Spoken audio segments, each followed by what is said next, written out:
ત્યાં ભાવથી પ્રગટે નિજ ભાવ એ જયવંત રહો સદા એ જ મોક્ષ.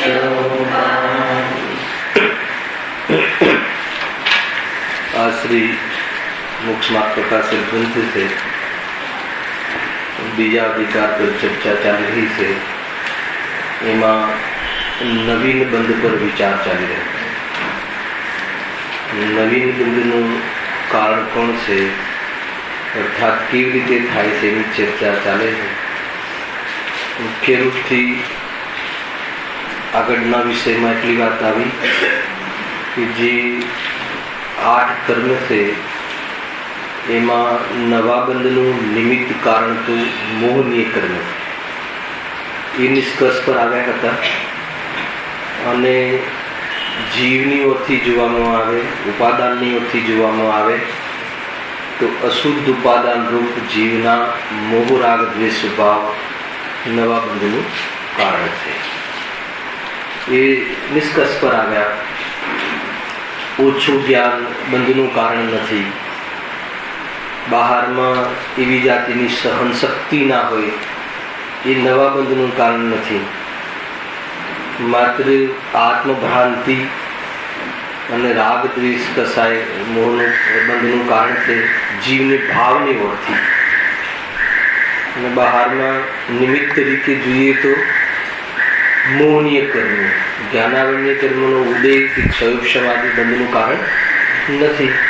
એ બધી ચર્ચા આપણે વિસ્તારથી કરી આવ્યા પછી ઓર વિશેષ બાત એમાં નવીન બંધમાં અહીંયા પંડિતજી કહી કે કઈ પ્રક્રિયાથી બંધ થાય છે. નવા નવા કર્મો આવવાની જે ક્રિયા થાય છે, આત્માના પ્રદેશો સાથે ચોટે છે, તો એ પ્રક્રિયા કેવી રીતે સંપન્ન થાય છે. તો એમાં સૌપ્રથમ યોગ ગુણની વાત કરી. એની ચર્ચા આપણે અહીંયા થઈ ચૂકી. 4 પ્રકારના બંધ કહ્યા: પ્રકૃતિ બંધ, પ્રદેશ બંધ, સ્થિતિ બંધ અને ભાગ બંધ. એમાં આત્માના પ્રદેશો સાથે કર્મ પરમાણુનું, પૂતગલ પરમાણુનું આવવું એ પ્રદેશ બંધ છે. અને 8 પ્રકૃતિ, મૂળ પ્રકૃતિ અને બાકીની ઉત્તર પ્રકૃતિ, એમાં પરમાણુની વહેંચણી થઈ જવી, એનું નામ પ્રકૃતિ બંધ છે.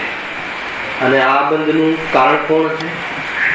આત્માના પ્રદેશોનું કંપન, અર્થાત યોગ ગુણનું અશુદ્ધ પરિણમન. અને યોગ ગુણનું અશુદ્ધ પરિણમનમાં નિમિત્ત કોણ છે? મન વચન કાયાની ચેષ્ટા. અને મન વચન કાયાનું મળવામાં નિમિત્ત કારણ કોણ છે? નામકરણ.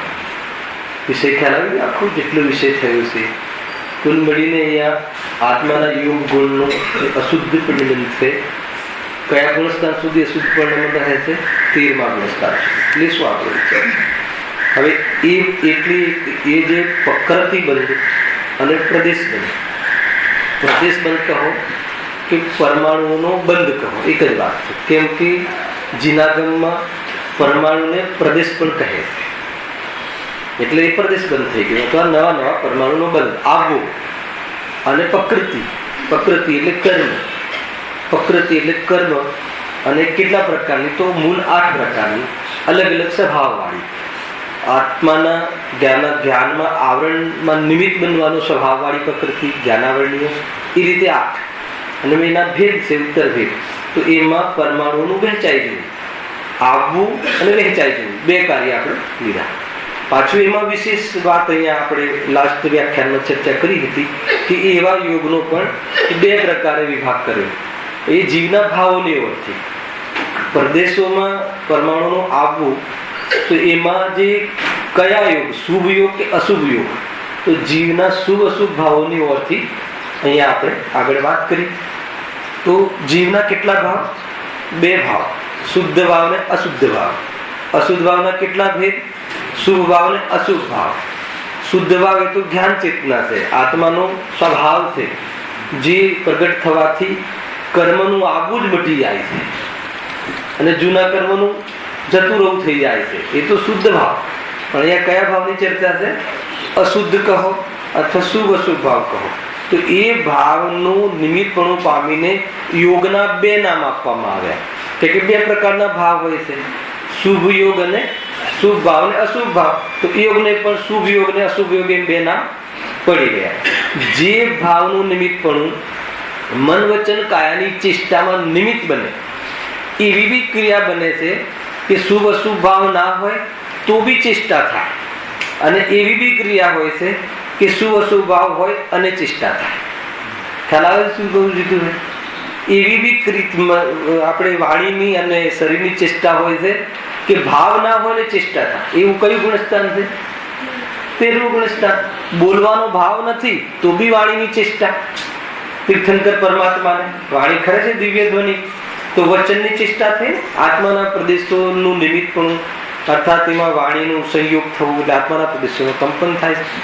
અને એનાથી જે નીચેના જીવો છે, જે છદ્મસ્થ છે, તો એને બોલવાના ભાવ સહિત વાણીની ચેષ્ટા. જે પણ કોઈ હોય, જે છદ્મસ્થ છે, જે અલ્પજ્ઞ છે, જે આપણે બધા છીએ, જે જ્ઞાની ધર્માત્મા હોવા છતાં છે છદ્મસ્થ છે, કુંકુંદાચાર્ય દેવ છે, અમૃતચંદ્ર દેવ છે, આચાર્ય પદવીમાં છે, ગુરુદેવ છે, જ્ઞાની ધર્માત્મા છે, પરંતુ ઈચ્છા સહિત બોલવાની ચેષ્ટા થાય છે. અને અર્હત પરમાત્માને ઈચ્છા રહિત વાણી કરે છે. બેમાં અંતર છે ને, પણ વચનની ચેષ્ટા ત્યાં જોવા મળે છે. હવે કાયાની ચેષ્ટા, આપણી ઈચ્છા છે અહીંયા મંદિરમાં દર્શન કરવા જવું, એમને સમૂહશરણમાં અહીંયાથી ત્યાં જાય તો ઈચ્છા રહિત હોય છે, અને સમૂહશરણ એક જગ્યાએથી બીજી જગ્યાએ જાય છે. તો એ પ્રમાણે અર્થાત અંત સમયમાં અહીંયાથી સિદ્ધાલયમાં જાય છે, જે છેલ્લું સમય બાકી હોય ત્યારે, તો એ પ્રમાણે જવું તો થાય છે. તો એ કાયાની ચેષ્ટા છે. ખ્યાલ? તો જ્યાં યોગ ગુણનું અશુદ્ધ પરિણમન હોય અને ચેષ્ટા હોય, ત્યાં પાછું કર્મનું થવું થાય છે. 14મા ગુણસ્થાને છેલ્લી ચેષ્ટા રહે છે કાયાની, પરંતુ ત્યાં યોગ ગુણનું શુદ્ધ પરિણમન હોય છે, એટલે નિમિત્ત પણ હોતું નથી. આ બધું ટેકનિકલ વાતો છે. કુલ મળીને એટલું સમજવું છે કે અહીંયા આપણને શુભ યોગ અને અશુભ યોગ, યોગ તો ખરેખર આત્માના પ્રદેશોનું કંપન છે, એમાં શું શુભ ને શું અશુભ ખ્યાલમાં આવે કે નહીં? ચાલવું એ શું શુભ ને શું અશુભ, ચાલવું થયું, પણ શાના માટે ચાલ્યો એના આધાર ઉપર ચાલવાને શુભ અશુભ કહેવાશે. ખ્યાલ આવે તમને? સાદું ઉદાહરણ કે ચાલે, આપણે ચાલ્યા તો શાના માટે ચાલ્યા? તો કે મંદિર જવાના માટે ચાલ્યા. એ ભાવ મંદિર જવાનો હોય તો ચાલવું શામાં જતું રહેશે? શુભમાં જતું રહેશે. એ રીતે યોગમાં આપણે ભેદ કર્યા હતા અને બહુ વિસ્તારથી આપણે ચર્ચા કરી હતી. એમાં ઘણી વસ્તુ જોઈ હતી કે ભાઈ આપણે મંદિરમાં જઈએ છીએ અને ચાલવું થાય છે, અર્થાત તો શિખરજી જઈએ છીએ અને અહીંયાથી ક્ષેત્રથી ક્ષેત્રાંતર થાય છે, એ જે ક્રિયા થાય છે કાયાની, તો એ બધા જે પરમાણુનું આવવું થયું, એ આવવું અર્થાત યોગ થયું, એનું યુક્તપણું થયું, પરમાણુનું સંયુક્તપણું થયું, એ સામે જશે શુભ યોગમાં જશે. તો એ રીતે અહીંયા આપણે એની ચર્ચા પણ કરી હતી. હવે આગળ પેજ નંબર 30 ઉપર છે. વિશેષ એ છે કે યોગ બે પ્રકારના છે. 30 નંબર 30. વિશેષ એ છે કે યોગ બે પ્રકારના, આની ચર્ચા થઈ ગઈ છે, અનુસંધાન માટે વાંચ્યું છે. શુભ યોગ ને અશુભ યોગ. ત્યાં ધર્મના અંગોમાં મન વચન કાયાની પ્રવૃત્તિ થતા તો શુભ યોગ હોય છે, તથા અધર્મના અંગોમાં તેની પ્રવૃત્તિ થતા અશુભ યોગ હોય છે. અહીંયા ધર્મનો અર્થ શું લેવો? ધર્મમાં તો ખરેખર મન વચન કાયાની સ્થિરતા હોય છે, તો અહીંયા કયો ધર્મ લેવો? અહીંયા નિશ્ચય ધર્મ ન લેવો. અહીંયા જે શુદ્ધ ઉપયોગ, શુદ્ધ પરિણતિ ન લેવી. અહીંયા એના નિમિત્તમાં જ્યારે કસાય મંદ હોય છે ત્યારે ધાર્મિક જીવો અર્થાત તો ધર્મ પ્રગટ કરવાની ઈચ્છા રાખવા વાળા જીવો ધાર્મિક ક્રિયાઓ કરે છે. સ્વાધ્યાય, વાંચવું, પૂજન, અષ્ટદ્રવ્ય ચઢાવવા, એવી જે ક્રિયાઓ બહારમાં જોવા મળે છે એ ધર્મમાં લેવું. અહીંયા તો ધર્મમાં તો કર્મ બંધ થતો જ નથી. ખ્યાલ આવે? ધર્મમાં તો વાત છે જ નહીં. ધર્મમાં તો શુદ્ધ ઉપયોગ છે. પ્રકૃતિ બંધ, પ્રદેશ બંધની એક હદ છે, એ લેશું આપણે. આ તો સ્થૂલ કથન છે. કથનો ઘણા સ્થૂલ હોય છે. નહીં તો તમે કહેશો કે હરિ ભગવાનને ત્યાં પણ તમે એક સમયનો બંધ આદિ કહ્યું છે ને, હવે બંધ શું છે ને એ શું છે, બધું એ વખતે આપણે ચર્ચા આગળ કરીશું. અત્યારે સારી ચર્ચા ચાલે છે બંધની. કોના બંધની? કર્મના બંધની. કોના બંધની? ઉપયોગના બંધની. આ બંધ અવસ્થા છે કે નહીં આત્માને? કે આત્મા અબંધ સ્વરૂપ છે? બંધની ચર્ચા શું કામ કરીએ છીએ? અબંધ આત્માની દ્રષ્ટિ કરવા. ગજબ છે. આ ઉદ્દેશ નહીં ભૂલતા, અને તો જીવ આમાંના બંધની કથામાં જતું રહેશે. આ બંધની ચર્ચા શું કામ કરીએ છીએ? અબંધની દ્રષ્ટિ કરવા. ખ્યાલ? આ બધું પછી એક જ ચોકડીમાં સમાહિત કરી દેશે કે આ બધું આત્માની પર્યાયનું સ્વરૂપ છે. પરમાર્થી આત્માનું સ્વરૂપ તો અબંધ સ્વરૂપ છે. પણ આ છે, આ પર્યાયની એ આવી અવસ્થાઓ જોવા મળે છે. આ વસ્તુ જોવા મળે છે. બંધાયેલું હોય છે, દુઃખી જોવા મળે છે. દુઃખ આત્માનું સ્વરૂપ નથી, એ મૂળ વાત છે. પરંતુ દુઃખી જોવા મળે છે એ પણ ક્ષણિક સત પણ સત છે. એવું નથી કે નથી જોવા મળતો. આપણે બધા દુઃખી છીએ કે નહીં? છીએ ને. દુઃખી ના હોઈએ તો દુઃખ દૂર કરવાનો ઉપાય શું કામ કરીએ? બંને જે કથનની શૈલી ને કથનનું જે પ્રમાણે વજન વેટેજ હોવું જોઈએ. અગર જો દુઃખિત ના હોઈએ તો પછી ઉપાય શું કામ કરીએ? સ્વાધ્યાય કરીએ ને પછી આત્માની સમજણ કરીએ ને પછી આત્મામાં જવા માટે એનું ચિંતન મનન આદિ કરીએ ને ભેદ જ્ઞાન કરીએ ને એ બધું શું કામ કરો છો? ખ્યાલ આવે કે નહીં? કે આત્માનું સુખ પ્રાપ્ત કરવા. આત્મા દુઃખી છે કે સુખી? સમજમાં આવે કે નહીં? અરે એનો સ્વભાવ સુખનો છે, અને એ સ્વભાવ સુખ પ્રગટ નથી કર્યો એટલું દુઃખ છે. અને એ દુઃખને દૂર કરવાનો આપણે પ્રયાસ કરવા માટે આ બધું સમજી રહ્યા છીએ કે શું સ્થિતિ બને છે ને કેવી બને છે, શું કામ બને છે. મેં આડોડાઈ કરી એટલે કર્મના ઉદયમાં હું જોડાયો એટલે એ માટે આપણે શીખી રહ્યા છીએ. ખ્યાલ? જો ત્યાં ધર્મના અંગો એટલે ધર્મરૂપ પ્રવૃત્તિ, કોઈ પણ જે સ્વાધ્યાય આદિ મન વચન કાયની પ્રવૃત્તિ. અત્યારે કઈ ધાર્મિક ક્રિયા ચાલે છે? સ્વાધ્યાય. તેમાં મન વચનની ચાલે છે ને. મન દ્વારા અત્યારે વિચાર કરીએ છીએ કે આ હું છું કે નહીં, મને બંધ છે, આ દૂર કરવું છે. જે પણ આપણે વિષયને સમજવા માટે મનનું અવલંબન લઈને વિચાર કરીએ છીએ. રાગ સહિત રાગ મિશ્રિત પરિણામ છે. વાણીનું બી અત્યારે ચાલી રહ્યું છે. તમારે સાંભળવાની ક્રિયા ચાલી રહી છે, મારે સાંભળવાની અને બોલવાની બંને ચાલી રહી છે. ખ્યાલ? ખાલી બોલવાની ચાલી રહી હોય તો ખ્યાલ? એવા પણ વિદ્વાન હોય ને, ખાલી બોલવાનું, આપણે તો પ્રવચન કરવાનું ઠેકું છે. આ પ્રમાણે સાંભળવાનું એટલે એ પ્રમાણે મારે કરવાનું ના હોય, મારે તો કહેવાનું હોય. ખ્યાલ આવે દીધું હોય? અરે કોઈ બી જે સંભળાઈને પણ સાંભળવાનું છે. એક વાર મેં કહ્યું હતું, સ્વાધ્યાયનો ભેદ છે. આપણે જયારે વક્તા શ્રોતાનું સ્વરૂપ આવ્યું હતું ને, યાદ કરો. કોઈ જે મને આમાંથી વાંચતો હોય અથવા સંભળાવતો હોય તો એ સંભળાવવું એની ડ્યુટી નથી. સંભળાવવું પણ સ્વાધ્યાયનો ભેદ છે. તમે વાંચીને માન લો કે તમે સમજો છો, હું સાંભળાવીને સમજું છું, પણ મૂળ ધ્યેય તો સમજવું છે, સ્વાધ્યાય કરવું છે ને. અગર એ જો ઉદ્દેશ જતો રહ્યો તો વાત કોરી રહી જશે. ઘણી બધી આમાં અટકવાના સ્થાન છે. જીવ ક્યાં ને ક્યાં અટકી જાય છે. કોઈ એ માન લો કે આપણે પર્યુષણમાં આવી રહ્યા છે ને, ધમાલ ચાલે છે. હવે પર્યુષણમાં કોઈને પૂજનની જવાબદારી સોંપી, કેવી તમારે પૂજનનું આયોજન કરાવવાનું છે અને પૂજાઓ કરાવવાની છે. હવે પૂજા કરાવવા વાળો બની ગયો તો વાત ખતમ થઈ ગઈ. એટલે પૂજન કરાવવાના હેતુના માધ્યમથી પણ આપણે પૂજન કરવાની છે. એ ભૂલી જશે તો એમાં રસ જતો રહે. ખ્યાલ? રાજેશભાઈ, હર્ષદભાઈ, ધ્યાન રાખવા જેવું છે. આપણે બધા જે કાર્યકર્તાઓ છીએ ને, હું તો આ બધું ધ્યાન રાખવા જેવું કે અટકી ના જઈએ એટલા માટે આ તો વાત છે, આપણી બધાની વાત છે. જો ત્યાં ધર્મના અંગોમાં મન વચન કાયની પ્રવૃત્તિ થતા તો શુભયોગ હોય છે. તથા શુભયોગ કહ્યો ને, ધર્મની પ્રવૃત્તિ. હવે એક પ્રવૃત્તિ લઈ લો, કોઈ પણ ભક્તિની. ભક્તિ બોલી રહ્યા છે તો શું થઈ? વાણીની ચેષ્ટા. એને શું કહેવાય? વાણીની ચેષ્ટામાં યોગ થયો ને, આત્માના પ્રદેશોનું ત્યાં એ સંબંધી જોડાવું થયું, એનું કંપન થયું, સ્પંદન થયું. હવે સ્પંદન થયું તો શું થશે? ધર્મ થશે, કર્મ ખરશે. શું થશે? ભક્તિ કરવાના માધ્યમથી સાંભળ્યું શાંતિ. જે વાણીની ચેષ્ટા થઈ એ વખતે આત્માના પ્રદેશોનું કંપન થયું, ત્યાં કર્મ ખરી જશે કે કર્મ આવશે?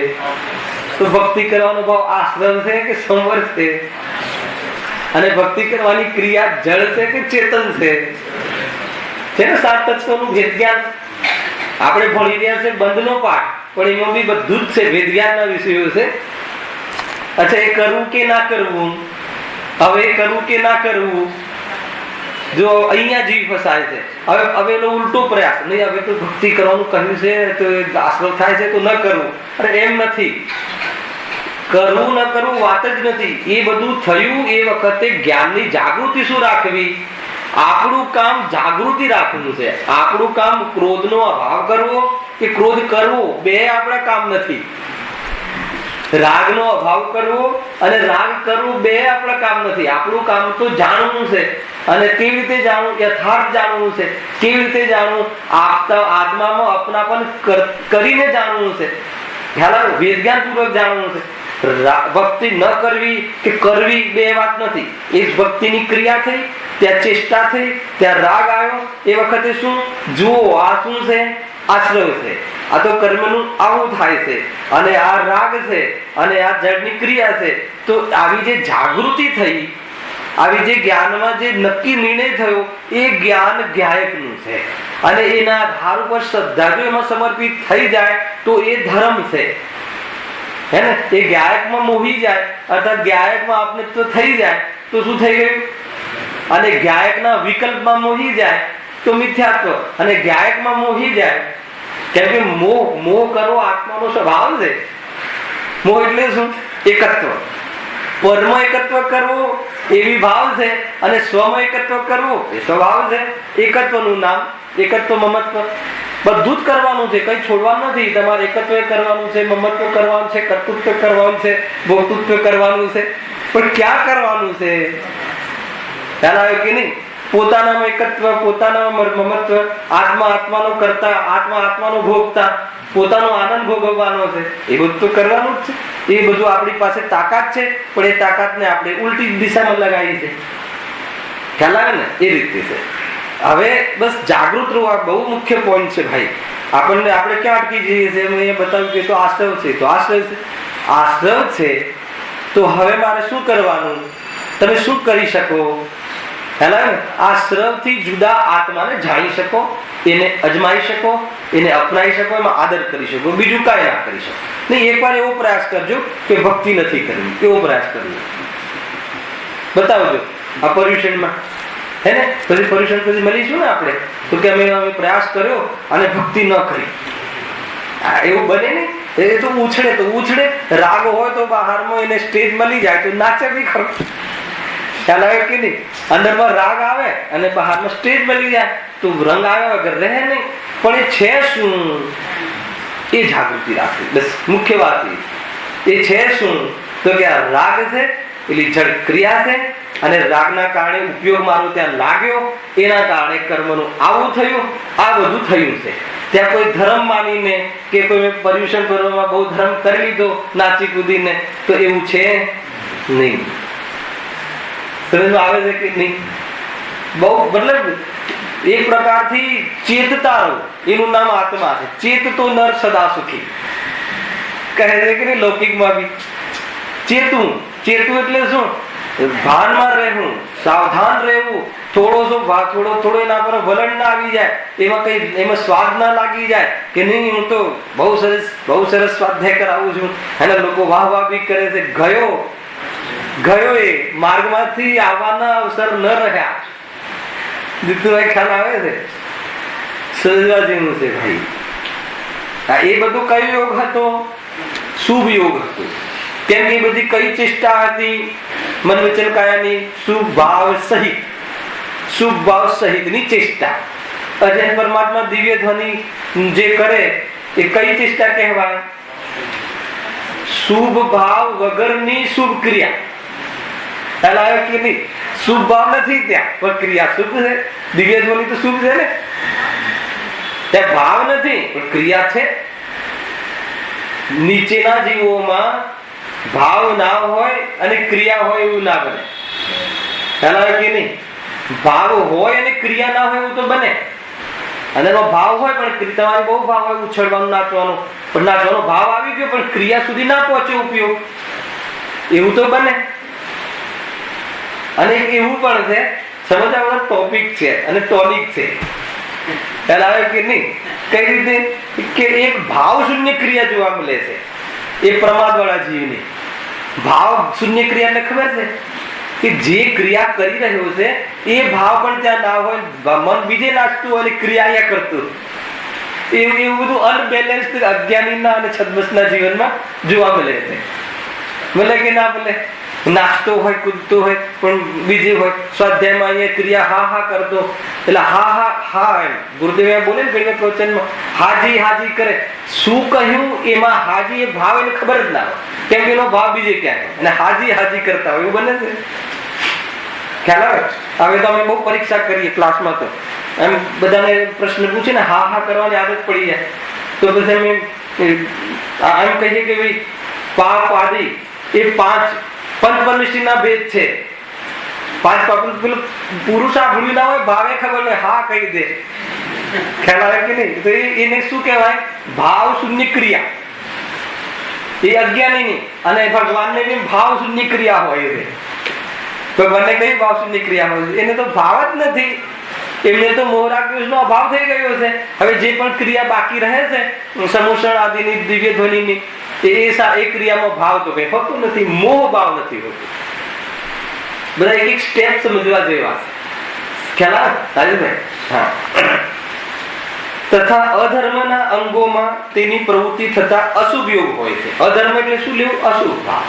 ખાવા પીવાની, નાચવાની, જે ભોગોની, વિષય ઇન્દ્રિયોની, 5 ઇન્દ્રિયોના ભોગની, એ બધી અધર્મ ક્રિયાઓ છે. એ બધા ધર્મમાં નિમિત્ત બનવા વાળી ક્રિયાઓ નથી, એટલે એને અધર્મ ક્રિયા કહી.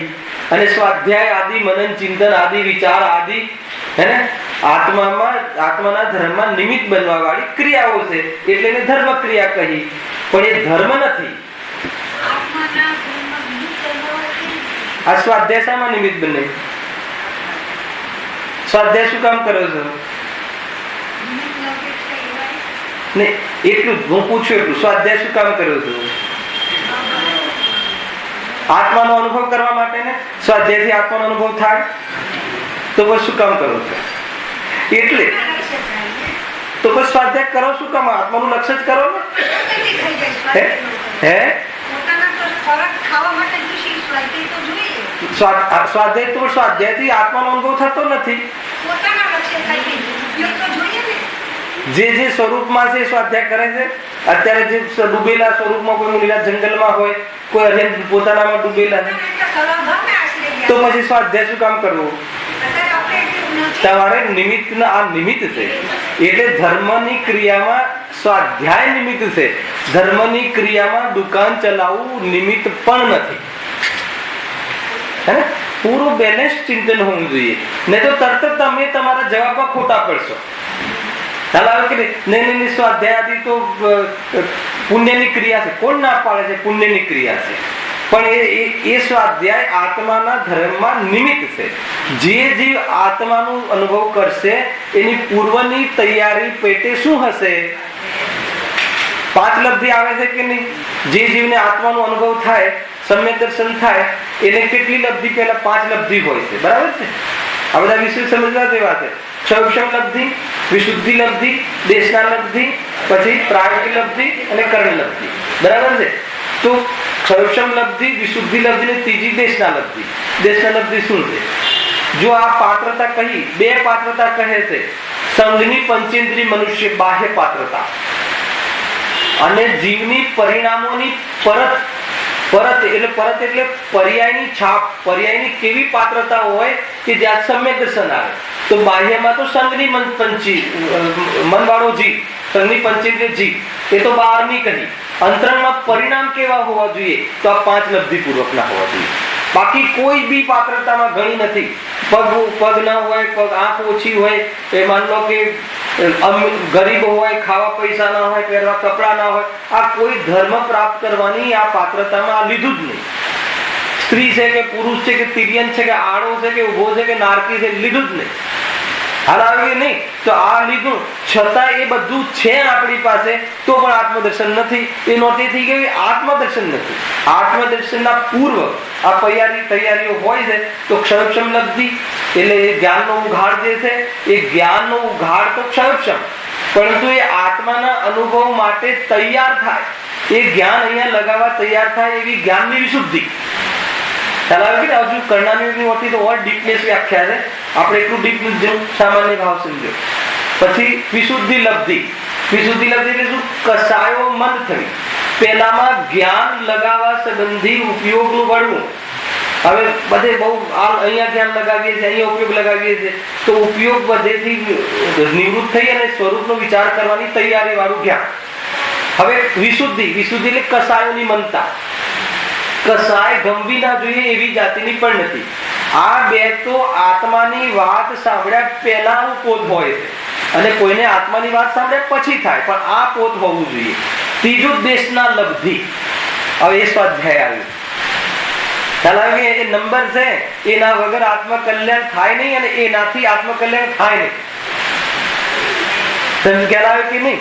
હવે એના વગર એટલે શું કે જે પણ જીવને આત્માનુભૂતિ થશે એને ભગવાનની દેશના પ્રમાણે દેશના લબ્ધિ, પોતાના જ્ઞાનની એવી ઉપલબ્ધિ થઈ હશે. ભલે શાસ્ત્ર સ્વાધ્યાયની વાત નથી. દેશના જેમ કે એક દ્રવ્ય બીજા દ્રવ્યનું કરે નહીં, એ આવું કોણ બોલે? ભગવાન. તીર્થંકરની વાણી સિવાય આવી વાત ક્યાંય આવે જ નહીં. ખ્યાલ આવે કે નહીં? એક દ્રવ્ય બીજા દ્રવ્યનું કરે નહીં. અને જીવ સ્વતંત્ર છે, આત્મા આનંદ ગુણોનો પિંડ છે, રાગ આદિ પરે આત્માનો સ્વભાવ નથી, કોઈ દ્રવ્ય કોઈ દ્રવ્યના આધીન નથી. આવી વાત કોણ કરી શકે? તીર્થંકરની વાણી. બરાબર છે. હવે તમને પોતાને એવું થયું, તમે એક સફેદ વાળ જોયો માથાનો અને એ નક્કી કરી લીધું કે અરે એક પદાર્થને હું એક વાળને કાળો ન રાખી શક્યો, પર પદાર્થનું વર્ણન કરાવી શકતો નથી, એનું ટકાવી શકતો નથી, એવી જે ઉપલબ્ધિ થઈ, આવી વાત કોણે કરી? ભગવાને. એ દેશના થઈ. એ ભગવાનની વાણીને દેશના કહે છે. અને એ પ્રમાણે લબ્ધિ થઈ. લબ્ધિ એટલે પ્રાપ્તિ. ક્યાં? આપણી શ્રદ્ધા, મંદ શ્રદ્ધામાં, મોહ મંદ પડવાના કાળમાં આપણા વિકલ્પાત્મક શ્રદ્ધામાં કે નહીં એક દ્રવ્ય બીજા દ્રવ્યનું કરી શકતો નથી, તો એ આપણામાં ઉપલબ્ધિ થઈ. ખ્યાલ? તો દેશના નિમિત્ત બની અને આ દેશના લબ્ધિ એ મારી પર્યાયની પવિત્રતા પૂર્વની. હજુ આત્માનુભૂતિ નથી. એના પછી પ્રાયોગિક લબ્ધિ એટલો અંદરમાં પ્રયોગ ચાલે અને કસાયો એટલી મંદ પડે કે કર્મોની સ્થિતિ અંતકોડાકોડી થઈ જાય, સત્તામાં ને સત્તામાં ઘટી જાય ને અનુભાગ ફળ ની બધું આવશે આગળ. અને પછી અપૂર્વ ત્રિકરણ કરી અને ગ્રંથિ તોડીને આત્માનુભૂતિ કરી લે છે. તો સમ્યક દર્શન પહેલા આ જ ક્રમ હોય છે, આ સિવાય બીજો ક્રમ હોતો નથી. આજે એક વાત આવી હતી ગુરુદેવના પ્રવચનમાં, કોઈને ખ્યાલ હોય તો. શું આવ્યું ખબર છે? કે શાસ્ત્ર બહુ વાંચવા અને બહુ સાંભળવું એનું નામ સ્વાધ્યાય નહીં. આજે આવ્યું હતું. એવો ઉપયોગ નથી. સ્વાધ્યાયના અવલંબનમાં રહે અને બહુ સાંભળવાના અવલંબન રહે એને અમે ઉપયોગ જ કહેતા નથી. આજે આવ્યું હતું ને. હવે એક બાજુ એ જ ગુરુદેવ એમ કહે કે 2-4 કલાક સ્વાધ્યાય ન કરે તો અમે એને આત્માથી કહેતા નથી. હવે કઈ રીતે તમે બેલેન્સ કરશો? બે વસ્તુ ગુરુદેવે કહી છે ને. હવે એમાં અર્થ કાઢો, એનો ભાવ કાઢો. ખ્યાલ આવે છે કે નહીં? ગુરુદેવ જ કહે છે ને 2-4 કલાક જેના જીવનમાં સ્વાધ્યાય ના હોય અને એ તો આત્માથી જ નથી. તો એ આત્માથી લક્ષણ છે, આત્માનું લક્ષણ નથી. એ આત્માનો વૈભવ નથી. એ આત્માથી, આત્માને જેનું પ્રયોજન છે એને બહારમાં આવું દેખાય, પણ એ આત્માનો વૈભવ નથી. એ તો એના માધ્યમથી સ્વરૂપમાં ઠરી જાય, એ આત્માનો વૈભવ છે, એ આત્માની પ્રવૃત્તિ છે. શુદ્ધોપયોગ આત્માનું લક્ષણ છે, શુદ્ધોપયોગ આત્માનું કર્તવ્ય છે. એ આગળના બોલમાં આવશે. ઉપયોગના 5 બોલ ફરીથી લીધા ને તમે, અને આપણે અહીંયા એક વાર ચર્ચા કરી ચુક્યા છે હમણાં ગયા રવિ શનિવાર. સમજમાં આવ્યું કે નહીં? એટલે સ્વાધ્યાય આદિ કોઈ કયું કારણ છે? શુભ ભાવ નિમિત્ત છે. એ નિમિત્ત કારણ છે. એ તો આત્માની અનુભૂતિમાં નિમિત્ત બનવામાં સ્વાધ્યાય નિમિત્ત બનશે. દુકાન ચલાવવાનું સ્વાધ્યાય આત્મામાં નિમિત્ત નહીં બને. ખ્યાલ આવે? અને આત્માની અનુભૂતિ સ્વાધ્યાયના આશ્રય નહીં થાય, આત્માના આશ્રય થશે. આખી વાત પૂરી સમજવી. કોઈ એક વાત અધૂરી સમજશો તો પછી તરત તમારામાં જ આવશે. તમે માન લો કે દીકરાઓને સમજાવો સ્વાધ્યાયથી તો કઈ આત્માનું કલ્યાણ થતું હશે, અને પછી ક્યાં જાઓ છો બા? તો કે સ્વાધ્યાયમાં જઈએ. હવે તમારી જ વાત તમારાથી ખંડિત થશે જો તમે એની અપેક્ષાઓ નહીં સમજો છો. તરત કોઈ હોશિયાર છોકરો હશે તો શું કહેશે કે તમે તો એમ કહો સ્વાધ્યાયથી કાંઈ ના થાય. તો હવે શું જવાબ છે? તો તમારા પૂરું બેલેન્સ્ડ હોવું જોઈએ. બેલેન્સ નહીં હોય તો પોતાને બી અંદરમાં, નહીં તો પૂર્વા પર જે કહે છે ને કે એ ખંડિત ના થવું જોઈએ કથન. એટલે સાપેક્ષ કથન કહ્યા અને કાંત શાદ વાત કહી. કોઈ વાતથી ખંડિત ના થયું. બે વાત તે અપેક્ષાએ સત્ય છે. બે વાત સત્ય છે એમ નહીં, તે અપેક્ષાએ બે વાત સત્ય છે, પોતપોતાની અપેક્ષાએ. ખ્યાલ આવ્યો કે નહીં જયેશભાઈ? તો અધર્મની ક્રિયા કઈ કહેવાય? કે જે ક્રિયાઓ આત્માની અનુભૂતિમાં નિમિત્ત પણ ન બને એ બધી અધર્મની ક્રિયાઓ. અને જે ક્રિયાઓ આત્માના અનુભૂતિમાં નિમિત્ત બને એ બધી ધાર્મિક ક્રિયાઓ. ન એ ધર્મ છે કે ન એ ધર્મનું કારણ છે, પણ ધર્મ સમજવાની ક્રિયા. ધર્મ કરતા પહેલા ધર્મ સમજવો કે નહીં, તો ધર્મ સમજવાને જ કોઈ ધર્મ માની લે, બરાબર છે, તો ધર્મ ન થાય. અને ધર્મ સમજવાની ક્રિયા ધર્મ નથી એનો અર્થ એવો કાઢે કે આપણે ધર્મ પણ ન સમજવો જોઈએ, તો આપણે તો કર્મ સમજવું જોઈએ, તો વળે ધર્મ નહીં થાય. બે વાત ખ્યાલમાં આવી, બરાબર છે? બે અપેક્ષાઓ. ધર્મ સમજવાની ક્રિયા ધર્મ નથી, પણ ધર્મ પ્રાપ્ત કરતા પહેલા ધર્મ સમજવાની ક્રિયા અવશ્ય થશે.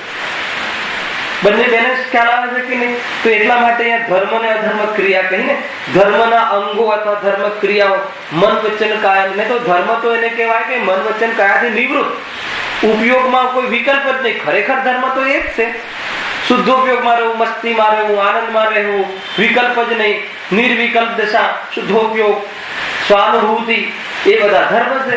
અથવા એ ધર્મ એટલે એક જ શબ્દ છે, બધા ધર્મનો અર્થ છે. તો અહીંયા ત્યાં ધર્મના અંગોમાં એટલે પેલા 10 અંગ બી નથી લેવાના. હવે આવશે ને ક્ષમા આદિ, એ તો નિશ્ચય ધર્મ છે, એમાં બી નિશ્ચય વ્યવહાર બધું આવશે. જો તમારે ધર્મનું વ્યાખ્યાન થતું હશે તો 10 ધર્મનું પ્રવચન કરાવજો. ખ્યાલ આવ્યો કે નહીં? નિશ્ચય ધર્મ, વ્યવહાર ધર્મ શું છે, નિશ્ચય ક્ષમા શું છે, વ્યવહાર ક્ષમા શું છે, નિશ્ચય આદર શું છે, વ્યવહાર આદર શું છે, નિશ્ચય બ્રહ્મચર્ય શું છે, વ્યવહાર બ્રહ્મચર્ય શું છે, નિશ્ચય સત્ય શું છે, વ્યવહાર સત્ય શું છે. ખ્યાલ આવ્યો કે નહીં? એ બે પ્રકારના જે પરિણામો હોય છે ને એના આધાર પર ચર્ચા થાય.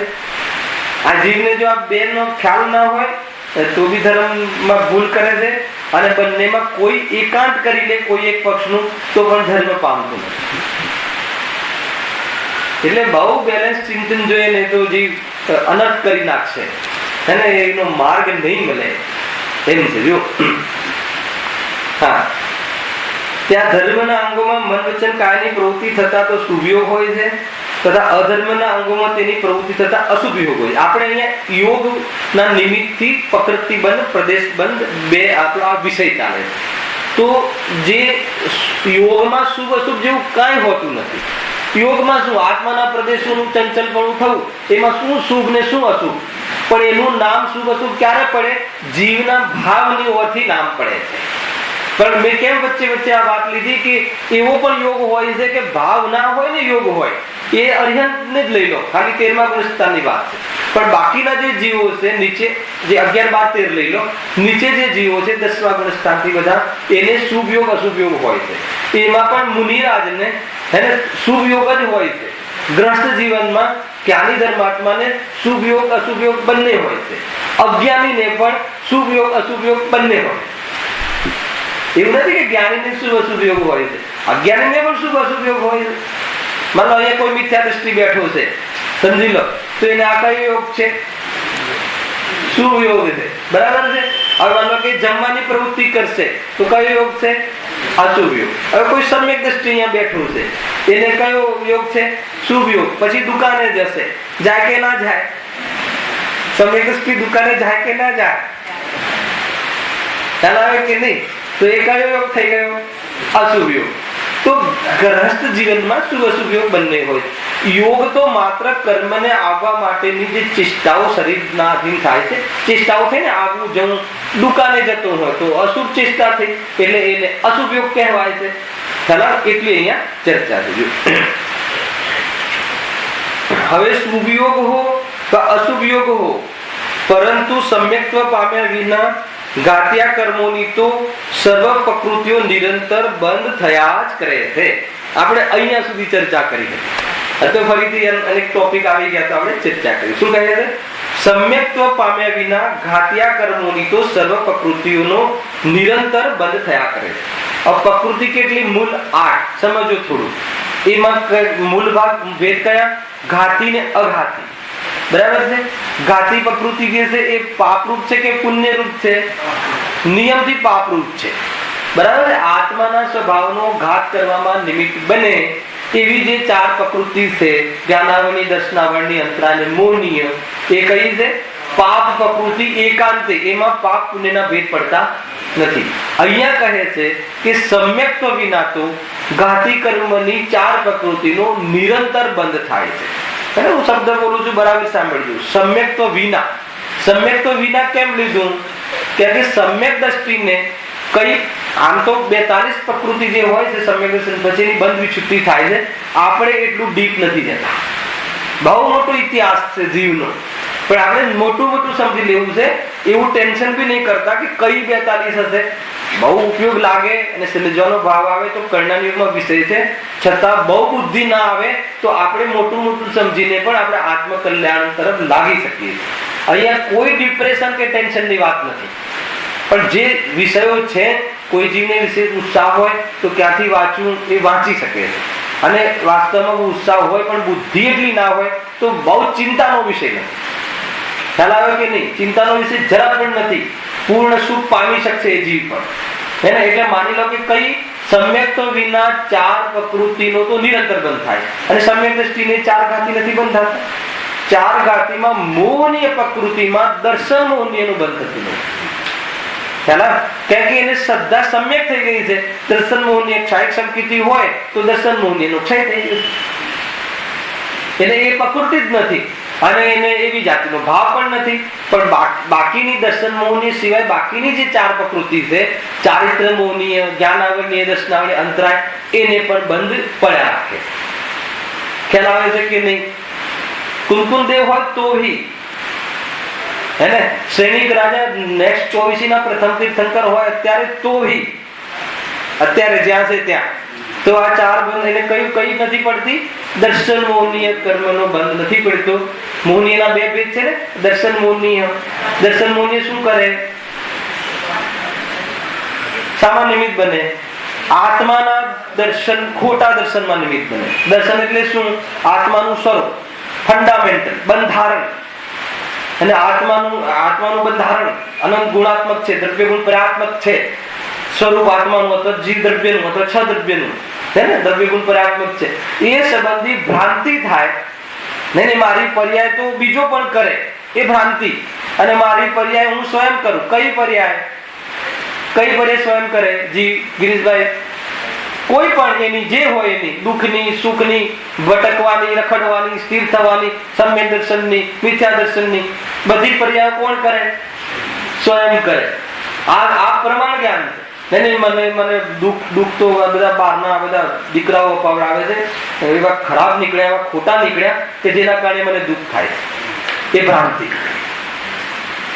ભ્રાંતિ. અને હું સ્વયં મારો માની બેઠો હતો દીકરાને, એટલે મને દુઃખ થતું હતું. હું પર્યાયમાં દુઃખી થયો છું. તો એ શું થયું? પ્રમાણનું દ્રવ્ય. ભ્રાંતિ રહિત પોતાના દુઃખનો પર્યાયમાં પોતાના માટે સ્વીકાર કરવો. એ પછી પણ એ જે દુઃખ થાય છે એ તો રાગનું છે, સ્વભાવ નથી. તો એમાંથી પાછો સ્વભાવ શોધ્યો. આ પ્રક્રિયા છે. અને આપણે આપણા દુઃખનું કારણ પરને માનતા રહેશું તો અંદરમાં સાચું સુખનું કારણ અને સાચા દુઃખનું કારણને આપણે નહીં પામી શકીએ.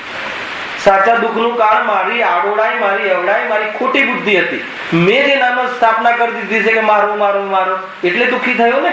એ ક્યાં કહે છે? એ તો એમ કહે છે કે તમે મારા નહીં, અને તું એમ માને છે કે તું મારો. તો પછી ભૂલ તારી છે.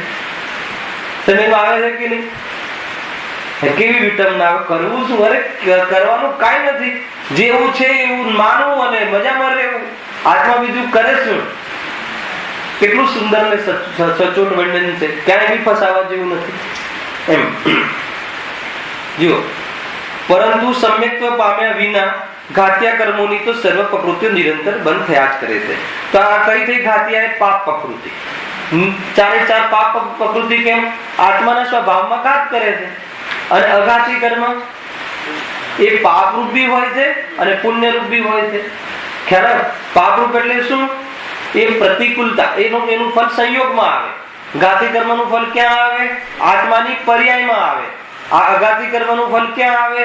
સંયોગમાં. નિમિત્ત તરીકે, હું નિમિત્ત શબ્દ નહીં બોલું, એને હવે આટલા ક્લાસ થયા પછી સમજી જવાનું, એને સાયલેન્ટ રાખીએ તો પણ એ નિમિત્ત શબ્દ હું ના બોલું તો બધું સમજી લેવાનું. અઘાતી કર્મનું ફલ ક્યાં આવે? કયા અપેક્ષા કઈ રીતે બનું બાયફર્કેશન કહો કે જ્ઞાનાવર્ણીય કર્મના ઉદયમાં આત્માનો જે જાણવાનો સ્વભાવ છે એ પ્રગટ થતો નથી. એટલે આત્માની પર્યાયની વાત થઈ ને કે આત્માની પર્યાયમાં સ્વભાવ પ્રગટ ન થવો એવું કાર્યમાં કોણ નિમિત્ત બન્યું? તો જ્ઞાનાવર્ણીય, એટલે એને આત્મા એ ઘાતી કર્મ નામ પડ્યું. અઘાતી કર્મ આત્માને સંયોગમાં રૂપાળું શરીર મળવું. ખ્યાલ આવે કે નહીં? રૂપાળું શરીર મળવું તો એ શુભ નામ કર્મનું ઉદય છે એને, તો એ નામ કર્મનું ફલ છે. તો એ સંયોગમાં મળે છે વસ્તુ, તો એ પાપરૂપ બી હોય અને પુણ્યરૂપ બી હોય. કેમ કે એના બે ભેદ છે. માનો કયા છે અઘાતી કર્મ? અઘાતી કર્મ કયા છે? આયુ, નામ, ગોત્ર અને વેદનીય. વેદનીય ના કયા બે ભેદ? સાતા વેદનીય, અસાતા વેદનીય. ગોત્રના ઉચ્ચ ગોત્ર, નીચ ગોત્ર. નામના શુભ નામ, અશુભ નામ. આયુનું શુભ આયુ, અશુભ આયુ. આ પ્રકારના બે ભેદ પડે છે. ખ્યાલ આવે કે નહીં? તો એ બે પ્રકારના આજે આ મનુષ્ય છે શુભ આયુ, નરક છે અશુભ આયુ. ખ્યાલ આવે? તિર્યંચ મનુષ્ય અને દેવ એ શુભ આયુ કહેવાય. એક વાર અહીંયા કીધેલું છે. અને નરક જે છે અશુભ આયુ છે. ગજબ છે. નરકમાં તો સમ્યક દર્શન સંભવ છે અને તિર્યંચમાં એકેન્દ્રિય આદિમાં તો સંભવ નથી. તો એના આધાર ઉપર નથી. એ તો તિર્યંચમાં જે નિગોદના જીવ આદિ છે, જેનામાં એકેન્દ્રિય આદિ જીવ છે, એ તો કલંક રૂપ છે. એ તો પ્રચુર ભાવ કલંક કહ્યું નિગોદના જીવને કે એ પોતાને ઓળખવા રૂપ બી જ્ઞાનનો એટલો વિકાસ નથી. એ તો એનાથી બી શુભ અશુભથી બી નીચી વાત ગઈ. સમજમાં આવે ને શું કહું છું ભરતભાઈ? કે જેની પાસે એવું જ્ઞાન છે કે એવું હીન જ્ઞાન છે કે પોતાના સ્વરૂપનો, પોતાના હિત અહિતનો વિચાર કરવાની યોગ્યતા જ ધરાવતું એકેન્દ્રિયનું. અરે કોઈ મારવા આવે તો કેવી રીતે બચી શકાય એવો પણ બોધ નથી થતું એકેન્દ્રિય જીવને. તમે ઝાડને કાપવા જાઓ તો કેવી રીતે બચવું આનાથી, લૌકિક દ્રષ્ટિએ બી ભાગવું, એવો એને બોધ નથી. આપણને સામેથી ગાડી આવતી હોય સામેથી, હે ને, તો આપણે વચ્ચેથી ખસી જવાનું તો બોધ થાય ને, કમસે કમ ખસી જઈએ, અહીંયાથી જતા રહીએ. હવે ઝાડ હોય ને ગાડી એના ઉપર આવતી હોય તો એને ખસી જવું જોઈએ એવી જાતિનું જ્ઞાન નથી એની પાસે. ખ્યાલ આવે? એ ક્યાં ભેદ જ્ઞાન કરશે? એટલે એને તો એવું કલંક છે. હજુ એક વાત કહું, હવે જેની પાસે આવી ક્ષમતા છે, રોડ ઉપર કોઈ ગાડી આવતી હોય તો જોઈને ચાલી શકવાની ક્ષમતા છે અને જોઈને ના ચાલે તો, અર્થાત હવે આગળ વધો. આત્મદર્શન કરવાની જેની પાસે ક્ષમતા છે, કોની પાસે છે? પંડિતો પાસે, ગુરુદેવ પાસે. ખ્યાલ આવે કે નહીં? આ દરેક જીવ પાસે, સંઘની પંચેન્દ્રિય જેટલા આપણે બેઠા છે બધાની પાસે. અને ન કરે તો સમ્યક વિચાર ના કરે, ઈમાનદારીથી ન વિચારે, આગમ પ્રમાણે બી વિચાર ન કરે અને વિચાર કરીને ઉપયોગ એમાં ન લગાવે, પુરુષાર્થ ન કરે તો એને કયું કલંક કહેવાય? ખ્યાલ આવે કે નહીં?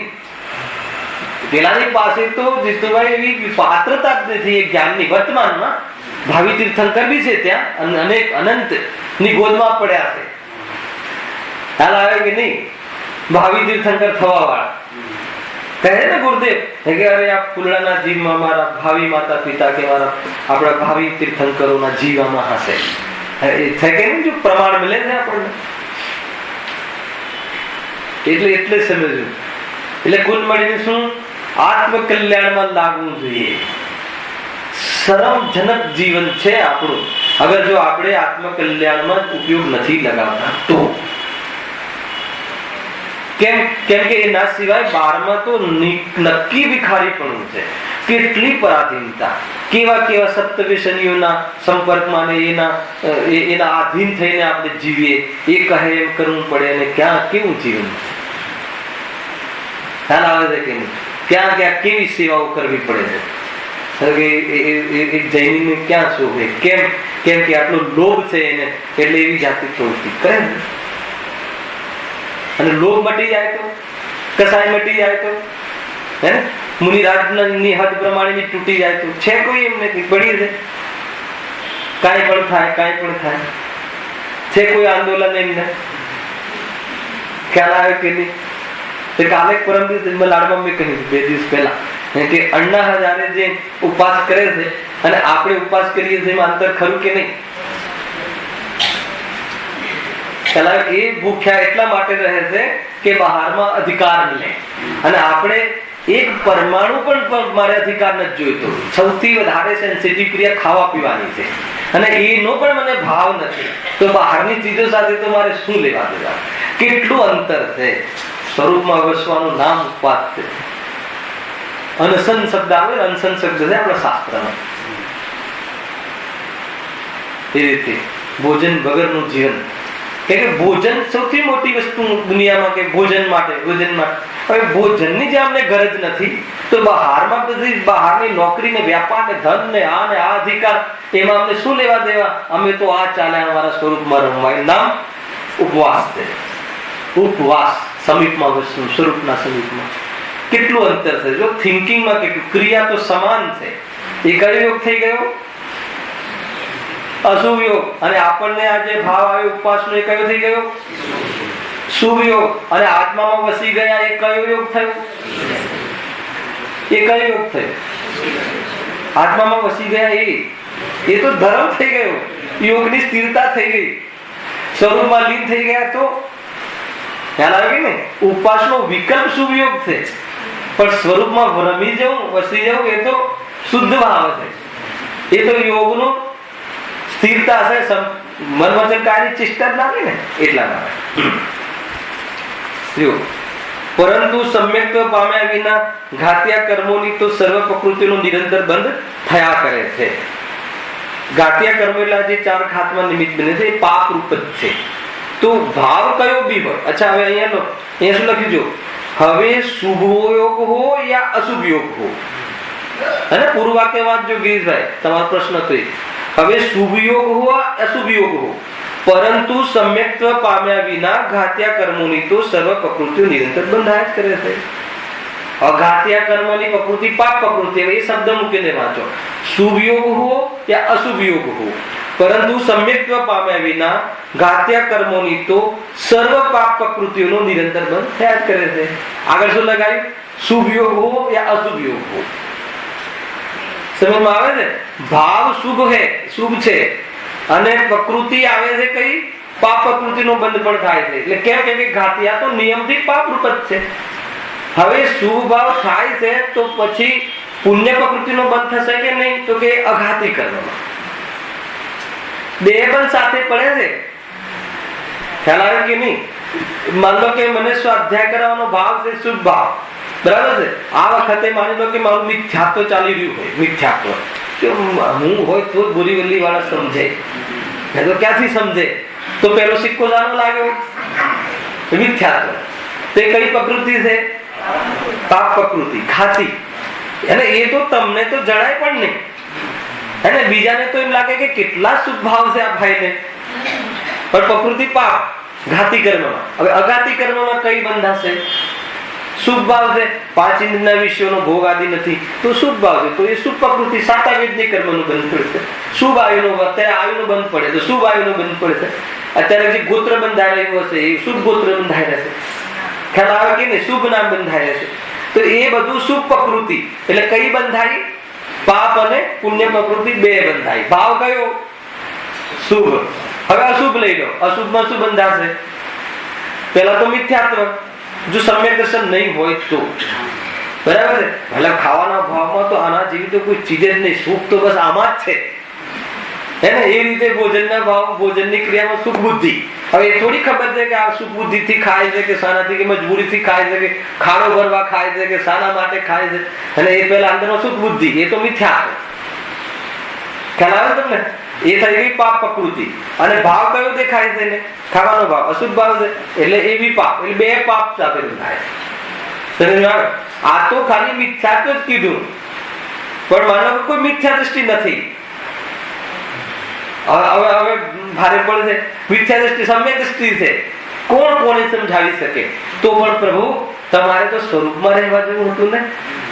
તો એટલાથી આત્માથી દૂર રહેવામાં જ્ઞાનાવરણ કર્મનો બંધ પડે છે. એટલો પ્રમાદ આવ્યો તો દર્શનાવરણ કર્મનો બંધ પડે છે. ખ્યાલ આવ્યો કે નહીં? એક જ છે, સ્વરૂપમાં રમવું જોઈએ. ચાઈ ચમકીથી થઈ રહ્યા તો પણ શું? સ્વરૂપમાં રમવું એ કાર્ય હજુ એટલો પુરુષાર્થ નથી. એ તો મોક્ષ નહીં થાય. ઘરમાં રહીને પણ સામ્યક ચાઈ ચમકીથી હોય તો પણ શું થઈ ગયું? સમજમાં આવે છે કે નહીં? સમ્યક દર્શન થી સમાપ્તિ નથી થતી. સમ્યક દર્શન થી અનંત સંસારની સમાપ્તિ થઈ જાય છે, જે અનંત હતો એ. પરંતુ જે અલ્પ સંસાર છે એનો અભાવ કરવા માટે ચારિત્ર અર્થાત રાગનો સંપૂર્ણ અભાવ અર્થાત પૂર્ણ વિતરાગતા થાય છે. ત્યારે નવો જન્મ નથી મળતો. પૂર્ણ વિતરાગ ના થાય ત્યારે કોઈ બી જ્ઞાની ધર્માત્મા કુંકુન દેવ હોય કે ગુરુદેવ હોય, ભાવ મળ્યો ને બીજો, સ્વર્ગમાં ગયા. કુંકુન દેવ બી સ્વર્ગમાં ગયા. અગર જો પૂર્ણ વિતરાગતા પ્રાપ્ત કરી હોય તો ક્યાં જાય? જે છે કરનાર યોગનું એક એક પરિણામ, એના શું ફળ હોઈ શકે? જ્ઞાની તો એમ માને છે. હા, આમ જ છે. કુંકુન દેવને જઈને પૂછો, પ્રભુ શું થયું? બસ કે આ ભરત ક્ષેત્રમાં એને 5 પરમાગમ લખવાનો ભાવ આવ્યો હતો, એનું ફળ ભોગવી રહ્યા. ખ્યાલ આવે કે નહીં? એનું ફળ ભોગવી રહ્યા એટલે શું? એટલે આ સ્વર્ગમાં આવી ચડ્યા. અહીંયા આવવાનો અમારું લક્ષ્ય નતો, પરંતુ આત્માનું લક્ષ્ય છૂટ્યું હતું એટલી વાર. હવે એના લક્ષ્યનું આ ફળ મળ્યું છે. હજુ કેવી જાતની જ્ઞાનીની દ્રષ્ટિ તો જેમ છે એમ સાચી વાત તો સાચી વાત કહે. સ્વર્ગમાં કેમ ગયા કુંકુન દેવ? આ બધું લખવાનો ભાવ આવે પ્રોટીન સાથે.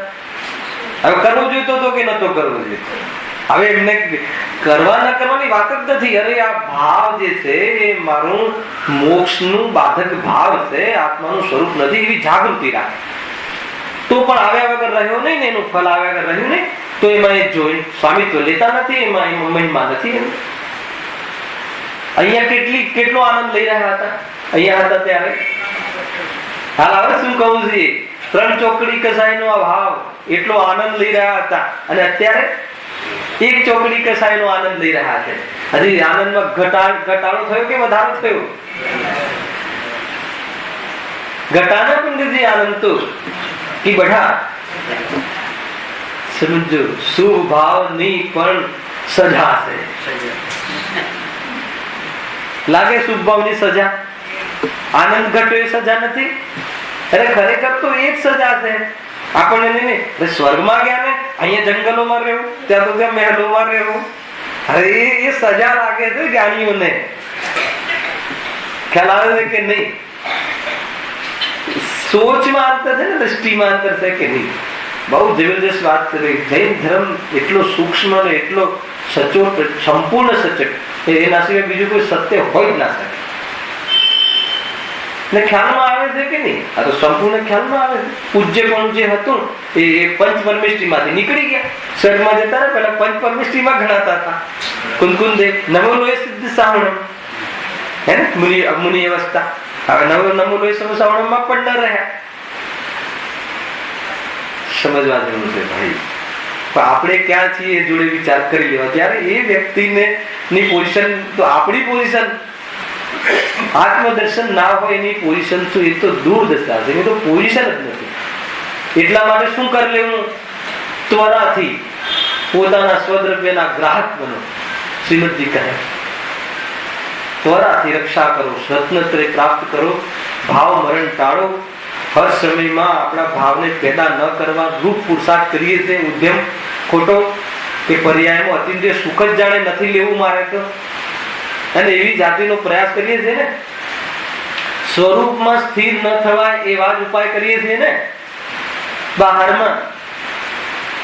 તો એ આપણા પર પેલા તો દયા કરો, સ્વયં પર પેલા કરુણા તો કરો, એમ આચાર્ય દેવ કહે. સમજવા જેવું છે. હા, વાત ક્યાં હતી? પરંતુ સમ્યક્ત્વ પામ્યા વિના ઘાત્યા કર્મોની તો સર્વ પ્રકૃતિનું નિરંતર બંધ થયા જ કરે છે. ઘાત્યા કર્મો સમજમાં આવ્યું? આગળ કોઈ પણ સમય કોઈ પણ પ્રકૃતિનો બંધ થયા વિના રહેતો જ નથી. કોઈ પણ સમય, ચાહે શુભમાં હોય કે ચાહે અશુભમાં હોય. ખાલી સ્થૂલ કથન અપેક્ષાએ શુદ્ધ ભાવ હોય ત્યારે બંધ થતો નથી, એ બી સ્થૂલ અપેક્ષાએ. પૂર્ણ શુદ્ધ ભાવ ના હોય ત્યારે પણ બંધ થયા રાખે છે. શું કહું છું? પૂર્ણ શુદ્ધ ભાવ ના હોય ત્યાં સુધી, 10મા ગુણસ્થાન સુધી શુદ્ધોપયોગમાં હોય ત્યાં સુધી અબુદ્ધિપૂર્વકની જેટલી કસાય બાકી છે એનો બંધ પડ્યા રાખે. કેવી જાતિની ચેષ્ટા! કેમ કે પરિણામનું જે ફળ આવે એ તમે માનો કે નામનું એ છે. 10મા ગુણસ્થાનમાં હવે અંતર મુહૂર્તમાં તો પૂર્ણ સુખ થવા વાળું છે. 4 ઘાટિયામાંથી મોહનીય કર્મ, જે દુઃખનું કારણ, બંધનું કારણ જતું રહેવા વાળું છે, એ મોમેન્ટ પહેલા બંધ થાય છે. જ્ઞાન આવે તો કેટલો બંધ થાય છે? બસ એટલો જ. હવે અંતર મુહૂર્ત બાકી છે એટલો જ, પણ એટલો બંધ થાય છે. જેવા સ્વરૂપની એકાગ્રતા વધીને પૂર્ણતા થઈ અને આ બાજુ એ ઘાતી કર્મમાં મોહનીય કર્મ આખું ઉડી ગયું, ક્ષય થઈ ગયું. ખ્યાલ આવે કે નહીં? અને રંચ માત્ર પણ અબુદ્ધિપૂર્વકની પણ ખામી ન રહી પરિણામમાં, અને પૂર્ણ 12મા ગુણસ્થાને પૂર્ણ સુખી બની ગયા. ક્ષીણ મોહી 12મું ગુણસ્થાન. ગુણસ્થાન ભણવા જેવું છે. એમાંથી બહુ ક્લેરિટી આપશે. 4થા ગુણસ્થાનનું તમે સ્વરૂપ સમજો ને તો પ્રશ્ન જ ના રહે, કેમ આમ ને કેમ આમ. ગ્રસ્ત દશામાં જે સમ્યક દ્રષ્ટિ જીવો રહેતા હોય છે, અવૃત્તિ સમ્યક દ્રષ્ટિ, એના જીવન વિશે આપણે બહુ પ્રશ્નો ઉઠાવીએ છીએ, બહુ આગળ ઉઠાવીએ છીએ. એને અત્યારે એકવાર કહ્યું હતું જીતુભાઈ તમને, અત્યારે રામ અહીંયા હોય, એ ઓછી કોઈ હોય અને મળદું લઈને 6 મહિના ફરે તો તમે સમ્યક દ્રષ્ટિ કહો? હે? આ તો છૂટ મળી ગઈ રોવા ધોવાની. અરે એમ નથી. આ તો આરામ, જયારે રામ ને આમ થયું તો મારે તો મને તો આવું થાય ને, હાય તો બા ન થાય એટલા માટે નથી કહ્યું. ઔદિક ભાવ, એવા રાગ ભાવ અને સમ્યક દર્શનમાં અંતર છે. એ ચારિત્રની એવી દશા છે અને દ્રષ્ટિ સમ્યક દર્શન જુદી વાત છે. ક્યારેક લેશું એના ખુલાસા કરીશું. એને હવે આવતીકાલે આપણે આગળ વધવાનું છે. આજે નેક્સ્ટ અઘાટી પ્રકૃતિના આધાર પર ખાલી વાંચી લઉં છું 2 લીટી. કોઈ પણ સમય કોઈ પણ પ્રકૃતિનો બંધ થયા વિના રહેતો જ નથી, પરંતુ આટલું સમજવાનું કે મોહનીયના હાસ્ય અને શોક યુગલમાં, રતિ અને અરતિ યુગલમાં અને 3 પ્રકારના વેદમાંથી એક કાળમાં કોઈ એક પ્રકૃતિનો બંધ થાય છે. ખ્યાલ? જ્યારે રતિનો બંધ થાય ત્યારે અરતિનો ના થાય. બંધની વાત છે, હે ને? તો જ્યારે માની લો કે શોક, હાસ્ય હોય ત્યારે શોક ના હોય. જ્યારે પુરુષ વેદનો બંધ થતો હોય ત્યારે સ્ત્રી વેદનો ના થાય. એટલે શું કાલે આનો બી ખુલાસો કરીશું. અને એના પછી અઘાતી કર્મમાં પણ કેવી રીતે પાપ પુણ્ય પ્રકૃતિનો બંધ થાય છે, પ્રદેશ બંધ ને પ્રકૃતિ બંધ, એની ચર્ચા કરીને આગળ બીજા સ્થિતિ અનુભાગની ચર્ચા. સહજાનંદી